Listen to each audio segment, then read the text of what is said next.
Live from Liverpool, The Dark Paranormal, Season 19.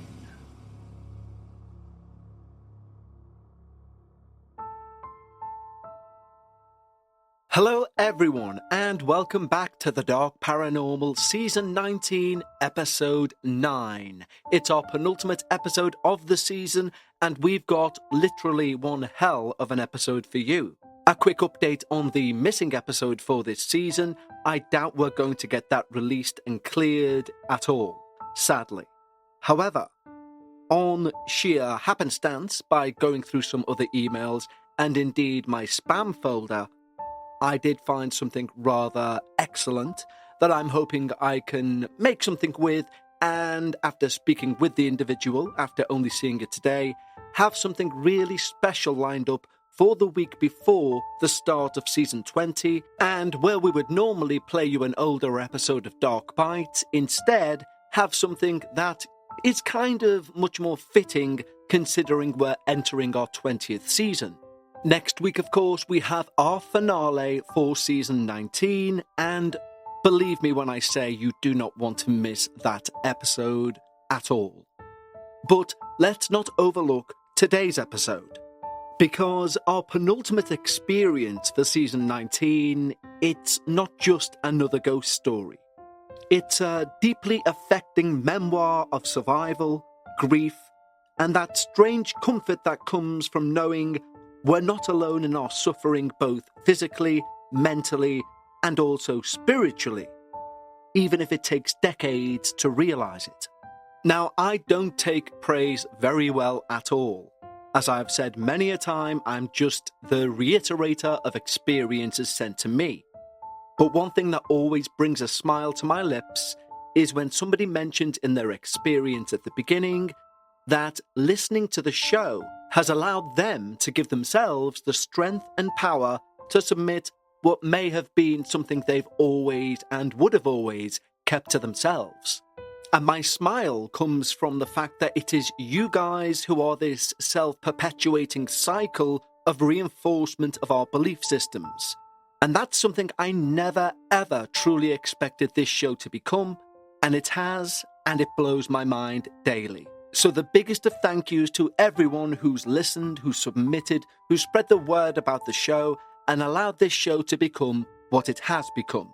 Something I never thought or even dreamt it would be.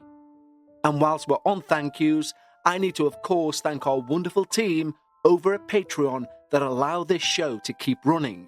By choosing to maybe treat yourself for once and become a member of our Patreon team, not only will you receive everything on our main feed, both ad-free and before everyone else, including debuts and finales, you can also gain full access to Dark Bites. Dark Bites is a weekly Patreon-only podcast of 30 minutes worth of the shorter stories we receive.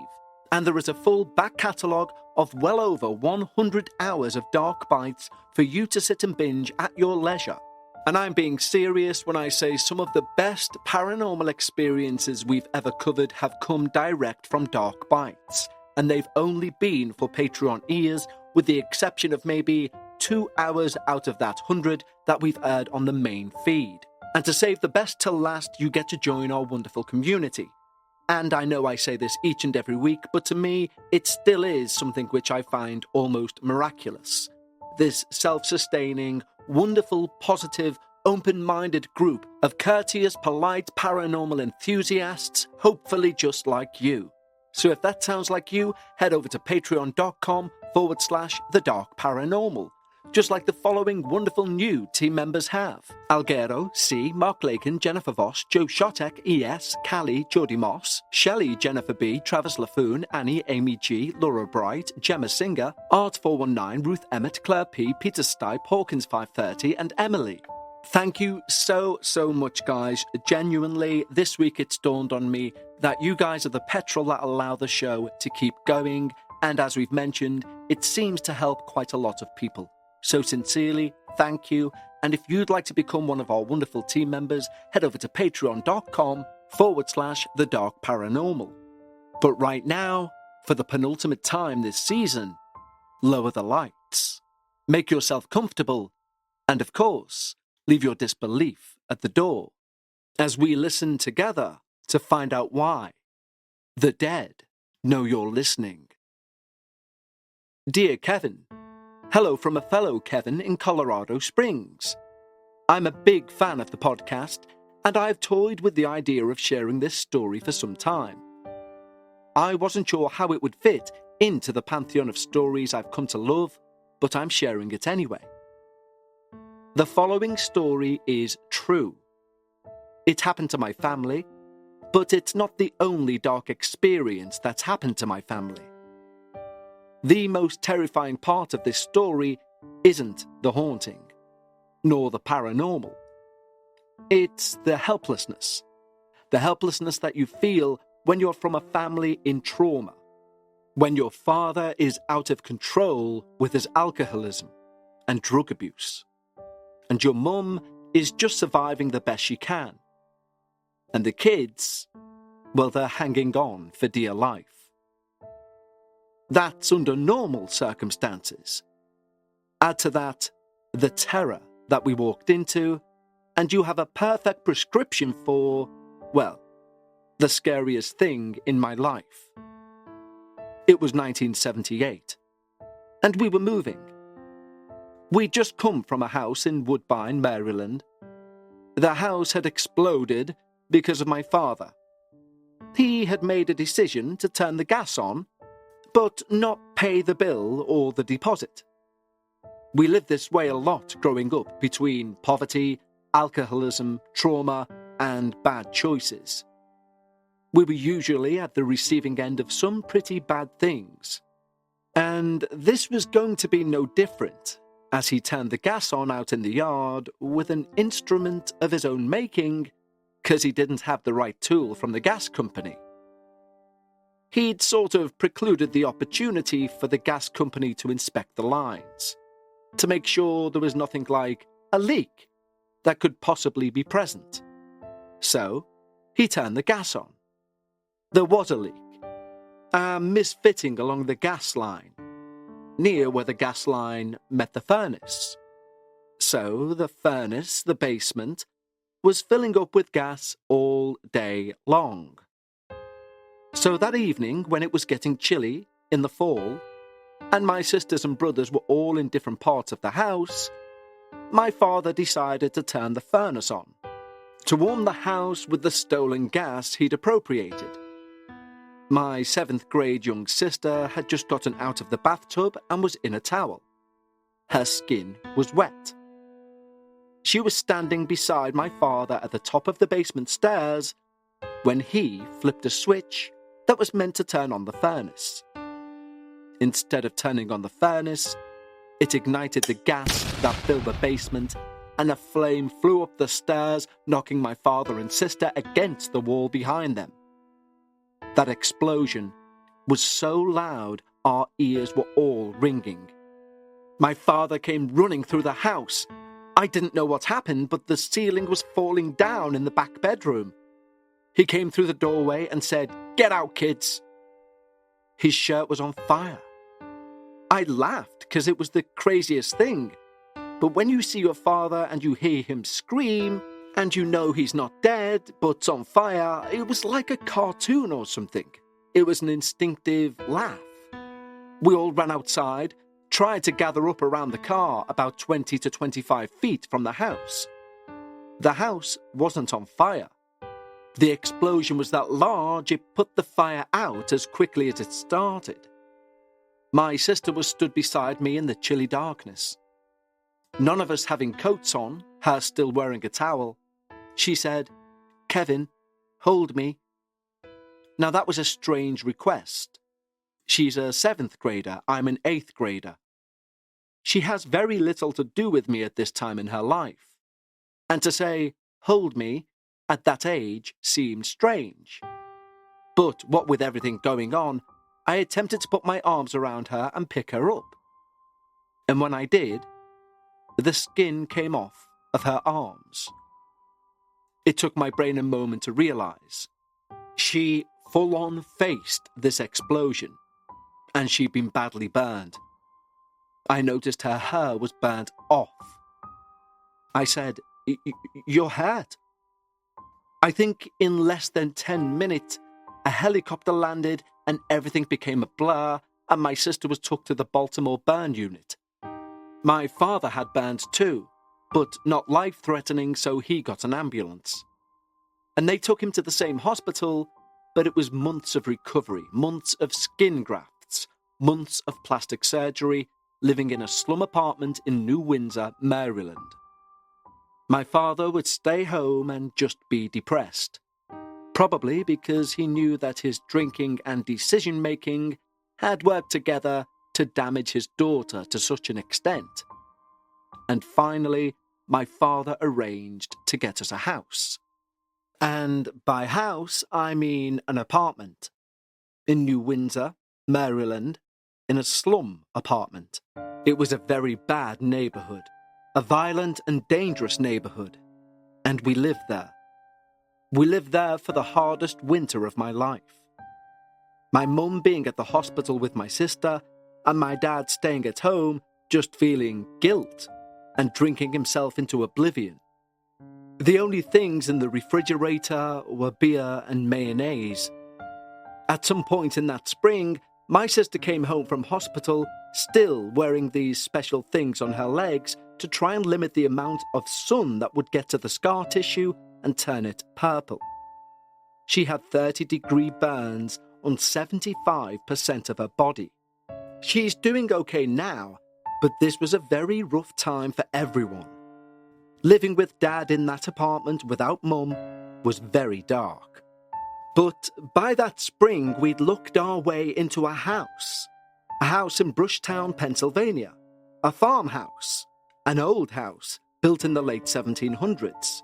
And as we pulled into the driveway in our big Buick LeSabre, our big green land yacht with kids hanging out of every window, we all felt this was something equivalent to a new start.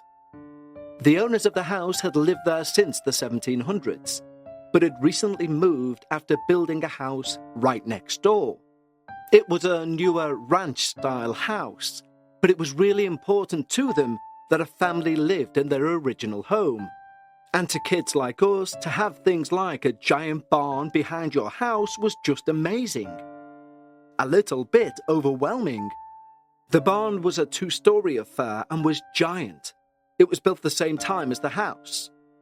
The house had a slate roof and Edison bulbs, which I'd never seen before on the roof.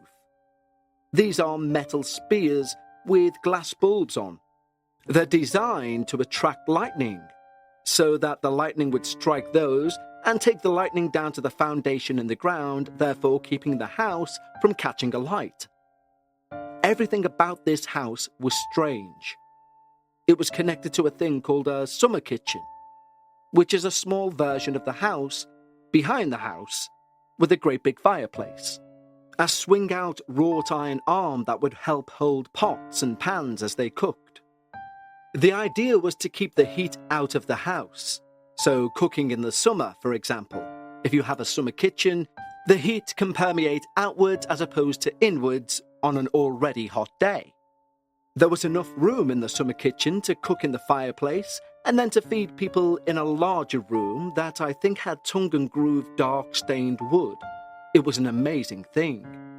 There was an awning that kind of sheltered the walkway between the house, the summer kitchen, and another shed or wash house that maybe was designed to wash clothes in. This was all deeply interesting to me. And then there was the driveway behind all of this, and then the barn, and the house had numerous fruit trees. To me, it was kind of amazing for people who were basically living in poverty like we were, that we could afford the monthly rent by somehow selling firewood door to door in the freezing cold Pennsylvania winter. The house had a feel, a strange feel, like we weren't alone from day one. Interesting things would happen, and much of what I'm going to tell you was only shared between me, my siblings, and our parents after we moved from the house. You see, we were a family in crisis. My sister still being injured, my father drinking and trying to forget what happened. The rest of us just hoping for a scrap of attention from our otherwise encumbered parents. Mum desperately looking for work somewhere. But we had a garden that we could eat out of, and that probably saved our lives, because there was at least some food, and we lived in this house all through that first summer. That spring and summer into winter was when things started to get interesting. Let's take a quick break to tell you about a wonderful product. Did you know there are more than 1,000 hormone disruptors living rent-free in our world? From the food we eat to the air we breathe, even the skincare we use. They could be messing with your hormones and making you feel like you're stuck in a mystery of your own. And just like a plot twist in a true crime story or one of those unexpected scary moments in our submitters' experiences, hormonal changes like premenopause or menopause can strike at the most unexpected times. And suddenly you're dealing with mood swings, sleepless nights, and all those other symptoms that make you feel like you're losing control. But here's the good news. This is one mystery you can solve with Happy Mammoth. Just take the 2-minute free quiz from Happy Mammoth, answer a few simple questions about what you're experiencing and where you're at in life, and you'll uncover the real culprit behind your hormonal symptoms. And the best part? After taking the quiz, you'll get a personalized recommendation to help you balance your hormones so you can feel like yourself again. The results are impressive. There are over 40,000 reviews on their website. Women cannot stop talking about it on social media. A bottle of Hormone Harmony is sold every 24 seconds. According to a survey, 86% of the women started losing weight, 77% say it improved their mood, and the biggest benefit? 100% of the women surveyed said they're feeling like themselves again. For a limited time, you can get 15% off your entire first order at happymammoth.com. Just use the code DARKParanormal at checkout. That's happymammoth.com and use the code DARKParanormal for 15% off today. For example, one day my sister walked into her bedroom, and before she walked in, she could hear a little girl singing. She slowed down and then stuck her head around the corner, and the singing stopped. And that wasn't the only thing. My siblings started feeling things, seeing things, experiencing things. One night, my brother, a year and a half older than me, and the biggest bully in my life at the time, a tough guy, if you will, comes running into my room in the middle of the night and says, "Can I sleep in your bed?" I'm like, "What?" He's like, "Someone's dragging things around in the attic." I'm like, "Okay." I couldn't hear any of that in my room. The next day I'd gone up the stairs, and where you go up the stairs, one of the bedrooms led to a door that went up to the attic. And it had a wrought iron latch on it, clearly made by a blacksmith. This house had the most amazing appointments I'd ever seen. Everything seemed to be made by a blacksmith. Even the barn had similar decor. So anyway, if you lifted this latch, the door would open and you could go up to the attic of the house. The attic was huge. It ran the full length of the house. Tongue and groove floorboards and open screens on both ends, so the air could circulate. This was thought to be better insulation by letting the air flow through and keep the rest of the house warmer. I'm not sure if it ever worked that way, as my brother and I timidly looked around the attic. We recognized quickly there was nothing in the attic. No trunks, no mail, no heirlooms, no boxes. Basically, nothing that could be dragged around producing the noises he heard the night before. We looked at each other for a while, and then we never talked about it again. My brother wasn't scared anymore. He didn't hear this thing again and didn't jump into bed with me anymore. But interesting things kept happening throughout this time. I used to go out into the back shed. There was a shed much further out on the property where there were tyres and old farm equipment and basically just a place, an empty room you could just sit in and relax. Around this time, my brother had introduced me to the terrible habit of smoking. And this was our chosen spot to go and either light up half-smoked cigarette butts or full cigarettes. The ones I would steal from my mum and dad during the day. I would lay there, leant against the wall, looking up at the rafters in that shed. It was the most peaceful place on the farm. There were times I would go down to the basement, and the basement was a scary place. It was more of a root cellar, with a earth floor. I had a dog at the time, a German Shepherd. We got her for security, because people on the farm would come and steal gas, or look around at night for things they could steal. It was nice to have this added security. She was a dog that feared nothing. Well, one time I tried to take her down to that basement, and the basement had this feeling of doom all the time. So I took her down, and around the third step down, she turned, looked at me, and started growling at me as if she was going to attack me. We weren't going any further than that third step, that was for sure. But once I got her to the top of the stairs again, it took less than a minute for her to become her usual self. I was curious about this effect on animals of things, spirits, ghosts, spooks, whatever you will. I tried to take my cat down there, and the exact same thing happened on the exact same part of the stairs. The cat went crazy, scratched me down one side, then the other, and then ran up the stairs. You see, nothing wanted to be in that basement. And I wondered what had happened in that basement. What was in that basement? What was in that house? Well, in that winter, although arguably not a clue, something even bigger happened. And you see, this thing would happen every night at the same time. I had a radio which I left on all the time because I was scared, and I thought somehow electrical fields may keep ghosts from coming around. Or at the very least, having some sort of noise may protect me in some way. Well, that was my theory. So I always had the radio on when I went to sleep. But every time, no matter what station I had it on, the radio would go off, and all you would hear is static. It would stay like that for about 30 minutes, and suddenly the radio would come back on the air again. I tried multiple stations. The radio just didn't work in that block of time. Every night. And then soon, replacing the static, would come a new set of sounds. Someone walking from the bottom of the stairs, and you could hear the weight. And by the way, when you went up these old stairs, either to the attic or from the first floor to the second floor, you could hear every stair as if someone's weight was on that stair. You could count the stairs as someone was coming up, but in this case, nothing was coming up. I would go out of my door and look at the top of the stairs, and nothing was there, even though I knew I heard the entire journey from the bottom of the stairs to the top.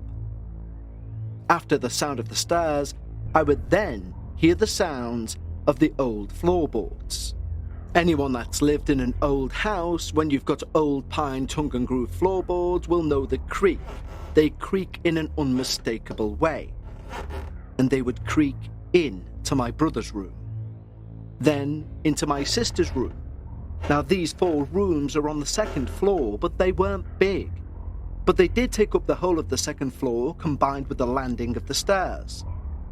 But you could distinctly hear this thing, this ghost, this entity, creak into each room, until it finally came to my room. I could feel the presence of something hovering over me for a moment, but it didn't feel malevolent. It didn't feel angry. It didn't feel dangerous. But it did feel unbelievably present. This was just something I had to get used to. I developed a theory in my head that kept me from losing my mind during this time. Now, this is not something I mentioned to my parents. None of us talked about any of this. I don't even know all the things that may have happened to my siblings. Only the things they've told me. See, you didn't bring things like this up with mother and father because they had bigger fish to fry. And this is probably the most terrifying thing about growing up the way I did. It's like being in a car, going 100 miles an hour. Your dad's driving, your mum's in the front, you're all in the back, and you notice that something is covering the windshield, and no one can see. But you're still driving at highway speed, and at any moment you know you're going to crash. That's what childhood felt like in my family. This was an old house, and I know it had a lot of history. Then I started having nightmares every night. This theory that I developed was that old houses, old farms, families over generations, was that old families and their houses had families over generations. And these families would write their energies into the horsehair, plaster, and the ceramic, the bricks, into the very wood of the house. It may or may not be a ghost, it may be like a cassette tape. Magnetic resonance on the tape plays back the songs that are written onto the tape. The same thing with an 8-track, or something like a DVD or a CD. Perhaps they're written into the house. These short bursts of energy or feeling or emotion, sadness, happiness, in these places that are old, like churches and schools, or where lots of life is lived or lost, where funerals are held, where weddings are held, christenings are held. All of the most powerful, most potent parts of life are written within the fidelity of the structure. This was happening to me. And when I was feeling this man walking upstairs, maybe he was checking on his kids. He probably lived here 50 years ago, 100 years ago. And he was just living his life now as he did then, in that same structure. Then I thought, maybe he sees me. Maybe someone who lived there before sees me from the future and doesn't know I'm from the future. I don't know. They're from the past. We're all just crossing paths in a house that we've all inhabited. Somehow that made me feel better. The idea of just shared spaces in a universe that didn't have quite enough room for all these different spirits to not cross paths. One night, I heard scratching at my window, the second floor. I heard scratching, and I realized there couldn't be scratching. There's no tree outside. There's no branches. There's nothing that could scratch those windows. The house was a kind of an amazing structure, but outside the windows were still these hooks that once held shutters. At one time, the hooks were still there, but the shutters were long gone. I walked over to the window to see. I parted the curtains, and what I saw was more than what my mind could handle. There was almost an indescribable, terrifying-looking man. His countenance was demonic.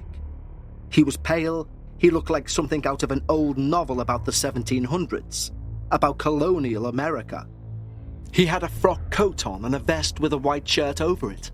Black pants that stopped around the knee where white socks took over, and I could tell he was hanging on to the shutter hooks. But I'm not sure what his feet were on that kept him poised at the window.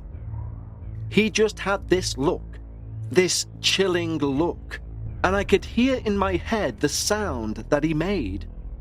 I stepped backwards, I stumbled backwards, 3, 5, 7 steps and fell on my bed sideways. The next morning I woke on my bed still sideways. Was it a night terror? Was it a nightmare? Why was I on my bed sideways if it was? I still think back to this day, and I think when this happened, my brain couldn't process it. My brain couldn't handle it. We moved away from that house and into many houses afterwards, but that house would call me. The house was calling me in my dreams. It knew that I knew. As much as I knew these things were real, these things had happened, and I feel like places like that can reach out over space, over time, and almost call you. I think maybe a lot of times these entities in the houses are lonely or sad or desperate. When someone seems to recognize they exist, they get desperate to maintain that closeness, that relationship or connection. I had the same dream every night. I was walking down to that basement, and there were 6 open graves in that basement with light coming out of every one of them. Every time in the dream was the same. I would walk over to the graves and not quite look down inside, and then I would wake up terrified. The house had called once again. I still have dreams about that house even now, and that was 1978. I'm 58 years old, and that house won't let me go. I feel lucky that my family stayed together and that we made it through some really hard times. My dad finally passed away in 1982, releasing us all from the terror of his alcoholism and his drug abuse, and his demonic presence when he was drunk or high. But we've all gone our separate ways, me and my siblings. We've all built lives. We've all tried to overcome the scar tissue that was our upbringing. We love each other and we pray for each other. We talk to each other as we get older, and we're starting to connect again. And the more I talk to them, the more I realised that this happened to all of us. This house wrote on all of us with dark, permanent ink. Thanks for reading my email. I appreciate if you share. No, thank you, Kevin. What an outpouring of honesty. What a horrific upbringing you seem to have had. And my heart truly goes out to you, spirits, occult, supernatural aside. It makes me think maybe true horror lies not in the supernatural, but in the emotional devastation caused by this neglect, instability, and of course, addiction. The trouble with addiction is we very often point at the addicted, and we will chastise, and we will basically crucify sometimes. The thing is, an addiction is an illness. We just don't view it, or should I say, the majority of the public do not view it as an illness, because to them, it's something brought about by the individual themselves. In truth, it's their way of coping with a world that has done something to them. They're just trying to survive. And me saying addiction is an illness is not me trying to reframe or repaint anything. Medical professionals know now addiction is an illness. It just will take quite a long time for the general consensus to agree it's not completely the individual's fault. But moving on to the paranormal side of things, we all know, because we've heard so many experiences on this show alone, how addiction does seem to have this ability, for want of a much better phrase, to lower the spiritual gate and allow darker things in. Also, Kevin, I found it rather brilliant that clearly you haven't heard at that point in 79 of stone tape theory, yet your childhood brain managed to figure out what is one of the most well-known theories in all of the paranormal. But as a parting comment, it did also make me think that maybe the paranormal can be a mirror of the internal. As if the haunting reflects the unacknowledged and untreated emotional scars that Kevin had. I think in this experience it shows the ghosts we sometimes encounter can literally be as much within as they are without. But Kevin, I want to thank you so much for providing Season 19's penultimate episode. Next week, of course, we have our finale, and I don't think you will want to miss that one. And I will say to anyone who thinks we may have next season all tied up, we do, but as ever, we're fully flexible if the right story comes in. As ever, the email address to send your experience to is contact@thedarkparanormal.com. And of course, if you wish to sign up to our Patreon, you will get that earlier than everyone else, ad-free, and the opportunity to get a brand new Dark Bites episode released every Sunday to your podcatcher of choice, Whilst the show has its seasonal break and of course access to the entire back catalogue of over 100 hours of Dark Bite shows. That's patreon.com/The Dark Paranormal. And I'll of course speak to you all next week for Season 19's finale.